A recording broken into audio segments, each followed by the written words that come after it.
आशा भरी नारी में आप सबका हार्दिक स्वागत है। मैं हूँ वानी और मेरे साथ है यहाँ मेरी दोस्त नतान्या। नतान्या, कई महीनों से एक बात मेरे मन में चल रही है, मैंने सोचा आज आपसे पूछ ही लूं। हालांकि पूछते हुए थोड़ी शर्मिंदगी भी महसूस हो रही है। अच्छा, अगर ऐसा है तो आप जरूर पूछिए। हो सकता है आज हमारी बातचीत का यही सबसे जरूरी विषय बन जाए।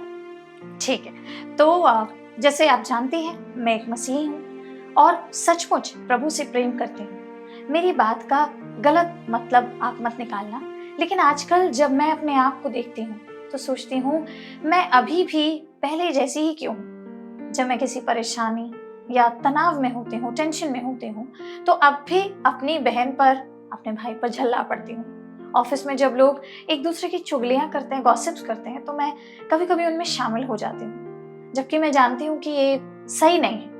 पिछले मंगलवार मैंने अपनी दोस्त से एक ऐसी बात कह दी जो मुंह से निकलते ही मुझे एहसास हो गया कि वो गलत है, और कहीं ना कहीं मैंने उसके दिल को दुखा दिया। मुझे लगा था कि अब तक मुझ में कुछ तो बदलाव आ गया होगा, मैं और बदल गई होंगी, मसीह के समान बन रही होंगी, लेकिन क्या मेरी आत्मिक जिंदगी में कहीं कुछ गड़बड़ है? वाणी, मुझे ऐसा लगता है कि आपकी बात सुनकर मुझे कहीं ना कहीं एक जाने माने मसीही शिक्षक से जुड़ी एक कहानी याद आ गई। अरे वाह, आप बताइए हमें। बिल्कुल, जरूर।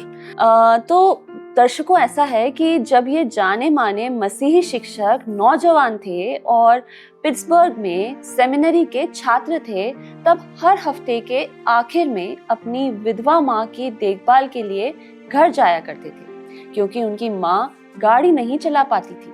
रविवार रात को कैंपस वापस लौटते हुए लंबे सफर के दौरान वे रेडियो पर डॉक्टर रॉबर्ट लेमॉन्ट नाम के एक प्रचारक के संदेश सुना करते थे। डॉक्टर लेमॉन्ट अपने दौर के दिग्गज प्रचारकों में से एक थे। ये नौजवान छात्र उन्हें बहुत मानते थे, जैसे कि कोई आत्मिक हीरो। बिल्कुल ठीक कहा आपने। तो जब वे सेमिनरी में थे तो एक बार उन्हें उनसे व्यक्तिगत रूप से मिलने का मौका भी मिला। उन्होंने अपॉइंटमेंट लिया, चर्च पहुंचे, वेटिंग रूम में बैठ गए। थोड़े घबराए हुए, थोड़ा सकुचाए हुए, आखिरकार सेक्रेटरी उसे अंदर ले गई। डॉक्टर लेमॉन्ट अंदर आए, उनसे हाथ मिलाया, बैठे, उनकी आंखों में देखा और बिना ये जाने कि वो कौन है पूछा, तो बताइए नौजवान, आपके उस मन में क्या चल रहा है जो अभी भी पवित्र किए जाने के सफर में है? क्या वाकई उन्होंने सबसे पहले यही पूछा? हाँ बिल्कुल वाणी, उन्होंने सबसे पहले ये सवाल पूछा। और फिर उस समय वो जो नौजवान थे उनको हैरानी से वे हकलाने लगे। उन्हें समझ ही नहीं आ रहा था कि क्या जवाब दें, लेकिन उनके उन शब्दों को वो कभी भूल नहीं पाए। डॉक्टर लेमॉन्ट उन्हें बिल्कुल नहीं जानते थे, लेकिन वे ये जरूर जानते थे कि ये नौजवान एक विश्वासी है और इसलिए उसका मन अभी पूरी तरह पवित्र नहीं हुआ है। वैसे हम में से किसी का भी नहीं हुआ है, न मसीही जीवन के 3 साल में और न ही 30 साल में। और जब तक हम उस पार प्रभु की महिमा में नहीं पहुंच जाते, तब तक हमारा मन पूरी तरह पवित्र हो भी नहीं सकेगा। बिल्कुल ठीक, अभी भी पवित्र किए जाने के सफर में हैं हम। इस वाक्य में कुछ ऐसा है जो नम्रता और दिलासा दोनों का एक साथ कहीं ना कहीं एहसास कराता है। जी बिल्कुल, इस वाक्य को सुनकर यही प्रतिक्रिया सामने आती है और यही तो अच्छी खबर है, यही तो गुड न्यूज है। इस बात में 2 गहरी परतें छिपी हैं। पहली, परमेश्वर हमें स्वीकार करने से पहले ये अपेक्षा नहीं करता है कि हम पूरी तरह से पवित्र हो जाएं। वो हमें केवल मसीह की धार्मिकता के द्वारा धर्मी ठहरा देता है। इसे धर्मी ठहराया जाना कहते हैं। परमेश्वर के साथ हमारा रिश्ता हमारे नहीं बल्कि किसी और के, यानी यीशु मसीह के सिद्ध जीवन पर आधारित है। लेकिन दूसरी बात और गौर करने वाली बात यह है कि जो आपका सवाल का जवाब है कि जिस पल कोई व्यक्ति सचमुच उद्धार पाता है, उसी पल उसके अंदर असली बदलाव का काम शुरू हो जाता है। इसी को हम पवित्र किए जाने का सफर कहते हैं। यही है एक विश्वासी का अंश अंश करके मसीह के स्वरूप में होते जाना। तो क्या ये तुरंत शुरू हो जाता है? जी हाँ, ये तुरंत ही शुरू हो जाता है। मार्टिन लूथर जब अपने धर्मी ठहराए जाने के सिद्धांत को रख रहे थे तो उन्होंने जो कहा था वो आज तक कलीसियाओं में गूंज रहा है। धर्मी ठहराया जाना अकेले विश्वास के द्वारा संभव है, लेकिन ऐसा विश्वास कभी अकेला नहीं होता। सच्चा जीवित विश्वास कभी खाली हाथ नहीं आता। जब सच्चा विश्वास किसी व्यक्ति के मन में जड़ पकड़ लेता है, उसी पल पवित्र आत्मा उसमें अपना कार्य करना शुरू कर देता है और बदलाव का सफर शुरू हो जाता है। ऐसा ना हो ये मुमकिन ही नहीं है। पर यहाँ नतान्या, मेरी तरह हो सकता है कई दर्शकों के पास भी ये प्रश्न हो, ये बदलाव बेहद धीमा क्यों लगता है?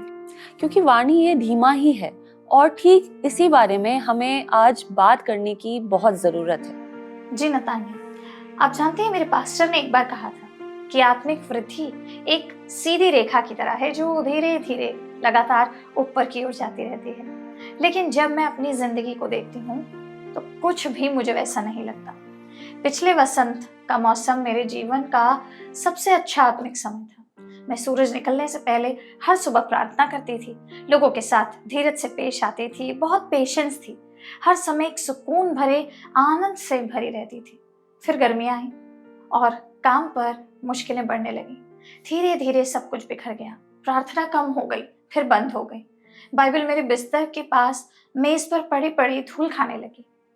फिर मैं चिड़चिड़ी होने लगी, तीखा बोलने लगी। सच कहूं तो मुझे खुद पर ही बहुत शर्म आने लगी। लेकिन क्या आप खुद को समेट पाई? जी हाँ, आखिरकार। लेकिन इसमें कई महीने लग गए। तो इसका मतलब है कि आपका जीवन असफल नहीं हुआ है वाणी। ये आपके जीवन का ग्राफ यानी कि रेखा चित्र है। हाँ, ये जरूर है कि ये एकदम सीधी तिरछी ऊपर जाती हुई रेखा तो नहीं है। इसे इस तरह समझो, रेखा ऊपर की ओर तो जाती है, लेकिन राह में चोटियां और घाटियां भी आती हैं। कुछ मौसम ऐसे होते हैं जब आप आत्मिक रूप से बहुत ऊंचे होते हो और कुछ मौसम ऐसे जब आप गिर जाते हो। लेकिन अगर पूरे सफर को देखें तो दिशा आगे और ऊपर की ओर ही होती है और यही सामान्य मसीही जीवन है। जैसा आपने कहा, चोटियां और घाटियां। जी हाँ, और एक बात और, जब मैं उन विश्वासियों के बारे में सोचती हूँ जिन्हें मैं जानती हूँ और जो परमेश्वर के साथ 30-40 साल से चल रहे हैं, तो समय के साथ साथ उनके आत्मिक सफर की चोटियां और घाटियां वाकई समतल हो गई हैं। विश्वास के शुरुआती सालों में जहां एक व्यक्ति की आत्मिक ऊंचाइयां सिर चढ़ सकती हैं, वहीं आत्मिक गिरावट पूरी तरह तोड़ भी सकती है।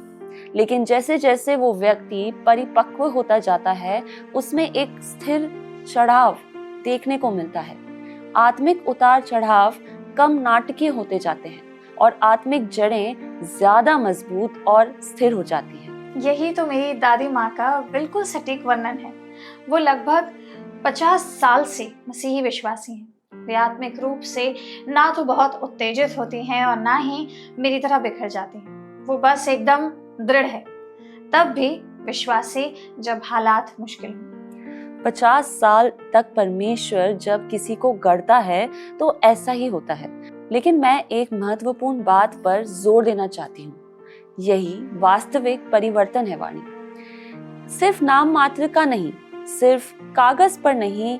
जब परमेश्वर हमारे भीतर हमें पवित्र करने का कार्य करते हैं तो इसका मतलब है हमारा मनुष्यत्व यानी कि हमारा स्वभाव वास्तव में बदल रहा है।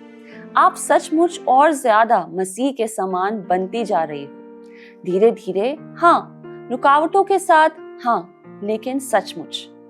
वाह, ये मुझे हमारी चर्च में एक व्यक्ति की एक सहायक सेवक की याद दिलाता है जो बहुत सम्मानित थे, जिसे सब लोग आदर की नजर से देखते थे।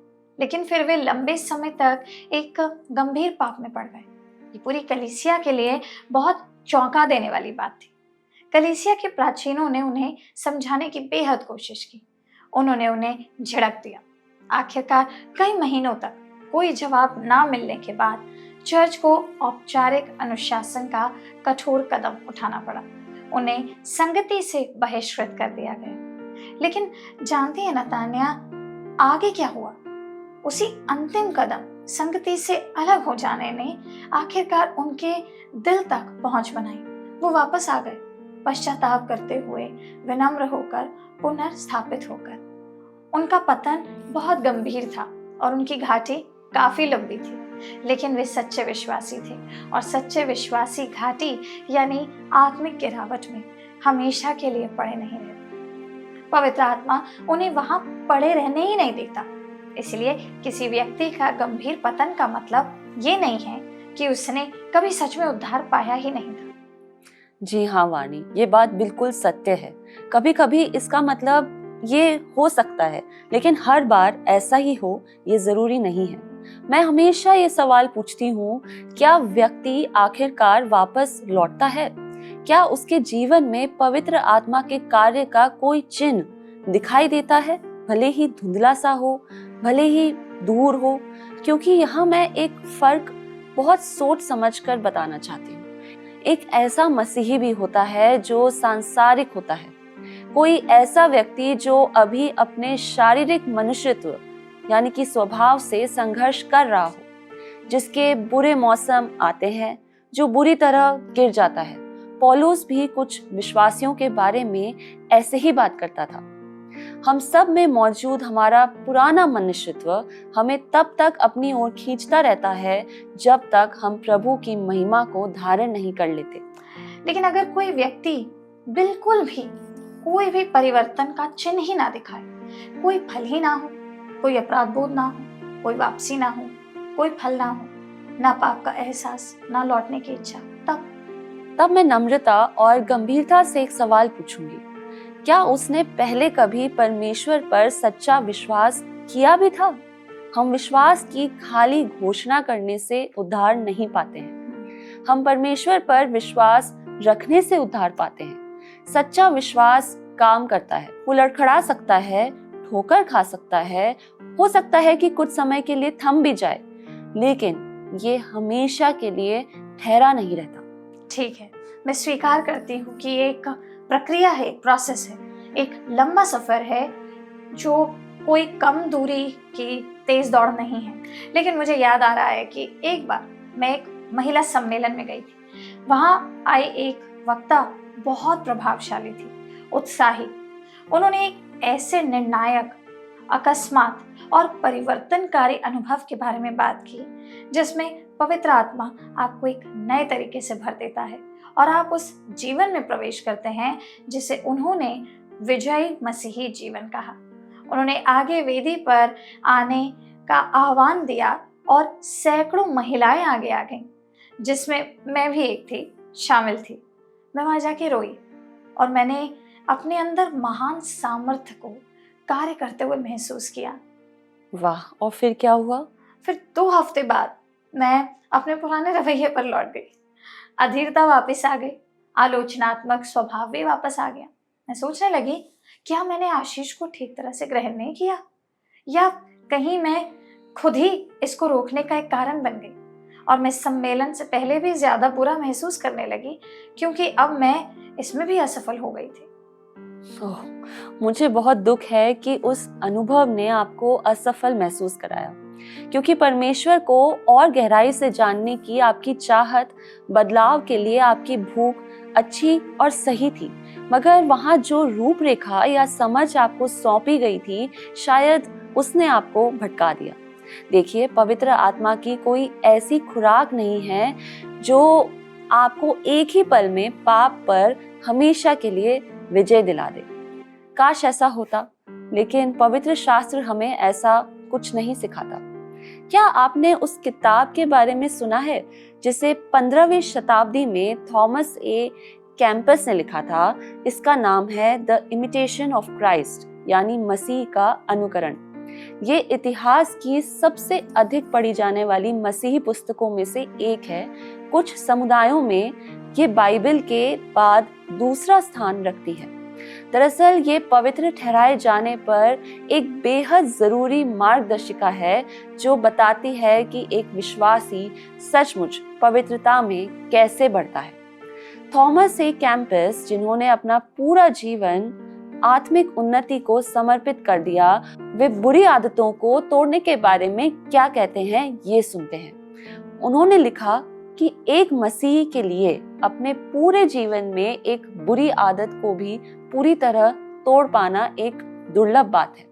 सारी बुरी आदतों की तो बात ही छोड़िए, सिर्फ हर एक परिपक्व मसीही विश्वासी जिसे मैं जानती हूँ और जो इस सफर में 20, 30, 40 साल से चल रहा है, उसके जीवन में वो पल जरूर आया है जब उसने शीशे के सामने खड़ा होकर खुद से पूछा है, मैंने यीशु से इतने लंबे समय तक प्रेम किया, फिर भी मैं अभी तक इसी एक चीज से या बात से संघर्ष क्यों कर रहा हूँ। लेकिन फिर, और यही अनुग्रह है कि जब वे पीछे मुड़कर उन बीते सालों को देखते हैं और उन्हें साफ साफ दिख जाता है कि परमेश्वर पूरे समय उन पर काम कर रहे थे। मुझे लगता है पवित्र किए जाने का सफर भी कुछ ऐसा ही है। जब परमेश्वर, जो हमारे महान कुम्हार है, किसी जीवन में काम करना शुरू करता है तो वो उसे अधूरा छोड़ नहीं देता। बिल्कुल सही कहा आपने वाणी, और सचमुच कितना सुंदर चित्रण है। पौलुस फिलिपियों अध्याय 2, 12 से 13 में साफ शब्दों में कहता है, सो हे मेरे प्यारों, जिस प्रकार तुम सदा से आज्ञा मानते आए हो, वैसे ही अब भी न केवल मेरे साथ रहते हुए, पर विशेष करके अब मेरे दूर रहने पर भी डरते और कांपते हुए अपने अपने उद्धार का कार्य पूरा करते जाओ, क्योंकि परमेश्वर ही है जिसने अपनी सुइच्छा निमित्त तुम्हारे मन में इच्छा और काम दोनों बातों के करने का प्रभाव डाला है। गौर कीजिए कि इसमें 2 भाग हैं। पहला भाग, अपने उद्धार का कार्य पूरा करते जाओ, ये आपका भाग है और इसे आपको सक्रिय रूप से करना है और पूरी मंशा के साथ करना है। और दूसरा भाग है, परमेश्वर ही है जिसने तुम्हारे मन में इच्छा और काम दोनों बातों के करने का प्रभाव डाला है। ये उसका भाग है जो साथ साथ चल रहा है। दोनों भाग एक दूसरे के विरोध में नहीं है, बल्कि ये दोनों तो आपस में गुथे हुए हैं। अब इस पवित्र किए जाने के सफर को लेकर ऐसी 4 गलतफहमियां हैं जहां कलीसिया ठोकर खा जाती है। 4 खाइयां, 2 मार्ग के इस तरफ और 2 उस तरफ। मैं आपको उनके नाम बताना चाहती हूँ, क्योंकि अगर आप उन्हें नाम से जान लेंगे तो जब वो खाइयां आपके सामने आएंगी तो आप उन्हें पहचान सकते हैं। जरूर बताइए, अच्छा रहेगा अगर हम सब उन्हें पहले ही पहचान पाए। जी हाँ, पहली खाई है सक्रियता। नहीं, गलत मत समझिए, मैं यहाँ पर विश्वास में सक्रिय होने के बारे में बात नहीं कर रही हूँ। अपने विश्वास में सक्रिय होना तो बहुत अच्छी बात है, लेकिन केवल अपनी सक्रियता के बूते पर पवित्र बनने का सफर तय करने की कोशिश करना आत्मधार्मिकता की एक भ्रामक सोच है।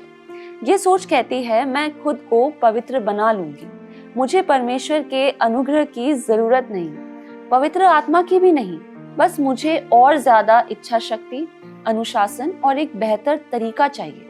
ऐसा व्यक्ति अपनी ही ताकत से खुद को ऊपर खींचने की कोशिश करता है, अपने तय किए लक्ष्यों का हिसाब रखता है, अपने बनाए नियमों को निभाता है और धीरे धीरे अपने अच्छे आत्मिक प्रदर्शन पर भीतर ही भीतर घमंड करने लगता है। मैंने भी ठीक यही तो किया था नतान्या। जब मैं अभी थोड़ी देर पहले आपको अपने बारे में बता रही थी, जब मैं पहली बार मसीह को ग्रहण कर चुकी थी तो मैंने अपने आत्मिक अनुशासनों के लिए बड़ा ही लंबा चौड़ा रंग बिरंगा चार्ट बनाया था। प्रार्थना, बाइबल पढ़ना, उपवास रखना, डायरी लिखना, हर एक के लिए अलग कॉलम।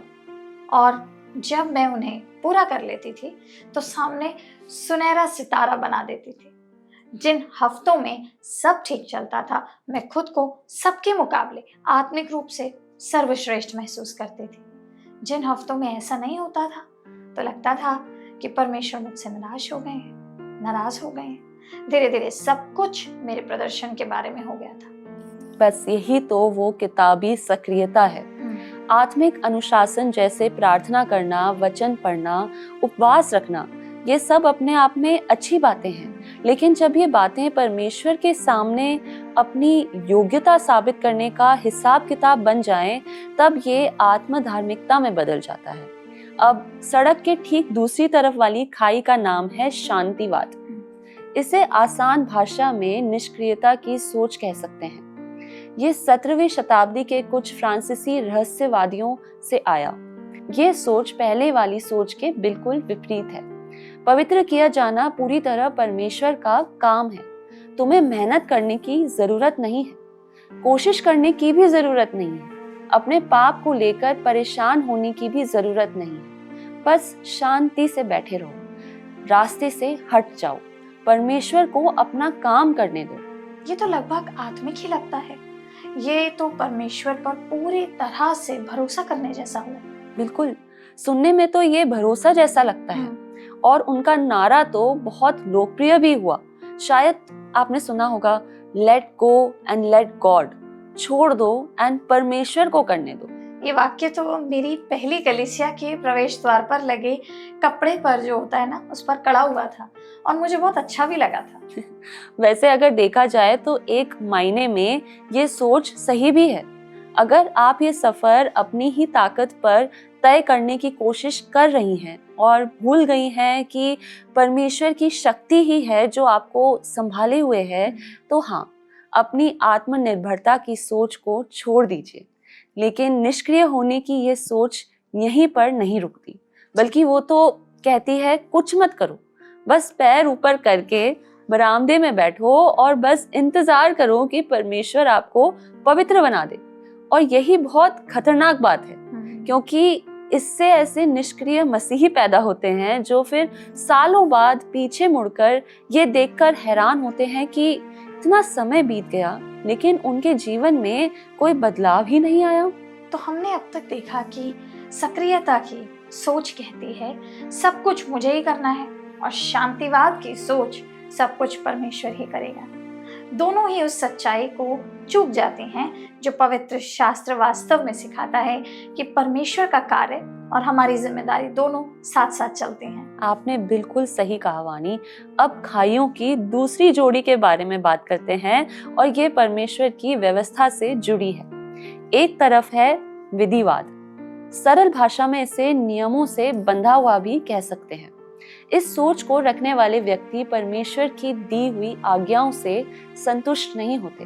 उन्हें ये लगता है कि लोगों को पवित्र बनाए रखने और संसार से अलग रखने के लिए परमेश्वर की व्यवस्था के अलावा कुछ और नियम भी जोड़ने पड़ेंगे, ऐसे नियम जो बाइबल में है ही नहीं।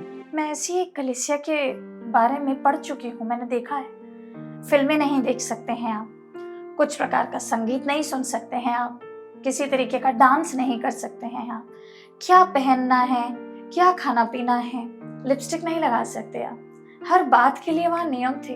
और अजीब बात ये थी कि वहाँ कोई भी कभी परमेश्वर से प्रेम करने या लोगों से प्रेम करने की बात ही नहीं करता था। हमेशा नियमों की ही बात होती थी। और मैंने ये भी गौर किया कि जो लोग नियमों को सबसे ज्यादा सख्ती से मानते थे वे अक्सर सबसे अधिक कठोर और दूसरों में कमी निकालने वाले होते थे, क्योंकि उन्होंने नियमों को असली चीज के स्थान पर रख दिया था। इंसानों के बनाए हुए नियमों को लोगों के कंधों पर ऐसे लाद दिया जाता है मानो वे परमेश्वर की आज्ञाएं हों, और ऐसा करते हुए वे अक्सर परमेश्वर की सच्ची व्यवस्था को उन नियमों के नीचे दबा देते हैं। अब दूसरी तरफ की खाई के बारे में बात करते हैं, जो कि है एंटीनोमिनिज्म, यानी व्यवस्था विरोधी सोच। एंटीनोमिनिज्म एक यूनानी शब्द से आया है जिसका अर्थ है व्यवस्था के विरुद्ध। ऐसी सोच कहती है मैं अनुग्रह के अधीन हूँ, व्यवस्था के अधीन नहीं। मसीह ने व्यवस्था को पूरा कर दिया, इसलिए मैं पूरी तरह मुक्त हूँ। परमेश्वर की व्यवस्था का मेरी जिंदगी पर कोई अधिकार नहीं है। नताने, आजकल तो ये सोच बहुत आम हो गई है। मैंने लोगों को कहते सुना है, मैं तो अनुग्रह में जीने वाली इंसान हूँ, मैं नियमों और दायित्वों या आज्ञाओं पर ध्यान नहीं देती या नहीं देता, मैं तो बस यीशु से प्रेम करती हूँ और यीशु से प्रेम करता हूँ। और ये सुनने में बहुत अच्छा लगता है। मैंने एक बात सच पाई है, और वो ये है कि जो व्यक्ति सचमुच पवित्र किए जाने के सफर में आगे बढ़ रहा है वो परमेश्वर की व्यवस्था से कभी भागता नहीं है। वो उसकी ओर दौड़ता है, वो दिन रात उस पर मनन करता है। इसलिए नहीं कि आज्ञाकारिता से वो अपना उद्धार कमा लेगा, उसका फैसला तो क्रूस पर हो चुका, बल्कि इसलिए कि परमेश्वर की आज्ञाओं में उसे पता चलता है कि उसके पिता को क्या प्रसन्न करता है। नतान्या, क्या मैं आज जो कुछ यहाँ सीखी हूँ उसे संक्षेप में बता सकती हूँ? जी हाँ, बिल्कुल बिल्कुल। ठीक है, तो पवित्र किए जाने का सफर जो आज मैंने आपकी बातों से, प्रभु के वचन से सीखा, सचमुच वास्तविक है। ये धीमा है, इसमें मेरी मेहनत और परमेश्वर का अनुग्रह साथ साथ काम करते हैं। कोई शॉर्टकट नहीं है, कोई दूसरी आशीष का फॉर्मूला नहीं है, और ना ही 3 आसान कदमों वाला कोई तरीका है। हर दिन का लंबे समय तक चलने वाला सफर है, और ये उसी क्षण शुरू हो जाता है जब मैं विश्वास करती हूँ, और तब तक पूरा नहीं होगा जब तक प्रभु के साथ अपने घर ना पहुंच जाऊं।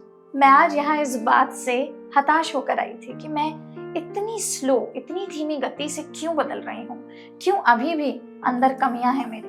लेकिन मुझे लगता है कि शायद मैं गलत पैमाने से खुद को माप रही थी। मैं खुद को उस कल्पना के रूप से तुलना कर रही थी कि अब तक मुझे कैसी हो जाना चाहिए था। इसकी बजाय मुझे पूछना चाहिए, क्या मेरी दिशा सही है? क्या परमेश्वर सचमुच मेरे जीवन में काम कर रहा है? और मुझे लगता है इसका जवाब है हाँ। ये बात कि मुझे अपने अधीर स्वभाव और अपनी जबान के बारे में दोषबोध है। यही दोषबोध अपने आप में पवित्र आत्मा है। तो मुझे लगता है वाणी, आज की हमारी बातचीत बेकार नहीं गई। आपने इस सफर को सही नजर से देखना शुरू कर दिया। जी हाँ नतान्या, आज के इस भाग ने मुझे व्यक्तिगत रूप से बहुत आशीषित करा है, और ये मेरी उम्मीद है, ये मेरा पूरा भरोसा है कि कई सारी बहनों को भी आज इस वचन ने कहीं ना कहीं छुआ होगा। हम तुलना में पड़ जाते हैं, लेकिन प्रभु का वचन हमें बताता है कि तुलना के आगे परमेश्वर की एक योजना है जो हमें उसके नजरिए से देखनी चाहिए। तो ये वक्त होगा कि हम अंतिम पड़ाव पर आ चुके हैं, लेकिन इससे पहले कि आपसे विदा लें, अगर आप इस भाग से आशीषित हुए हैं, किसी के साथ साझा करना चाहते हैं, तो आप हमारे YouTube channel What Just Sounds Today पर जाकर के इसको किसी के साथ साझा भी कर सकते हैं और इसे पुनः देख सकते हैं। और यदि आपके पास कोई प्रार्थना निवेदन है तो आप स्क्रीन पर आ रहे नंबर पर कॉल कर सकते हैं। हमारे प्रतिनिधि आपके लिए प्रार्थना जरूर करेंगे। हम अगले सप्ताह आपसे फिर मिलेंगे। तब तक परमेश्वर आप सबको सुरक्षित रखें, आप सबको आशीषित करें।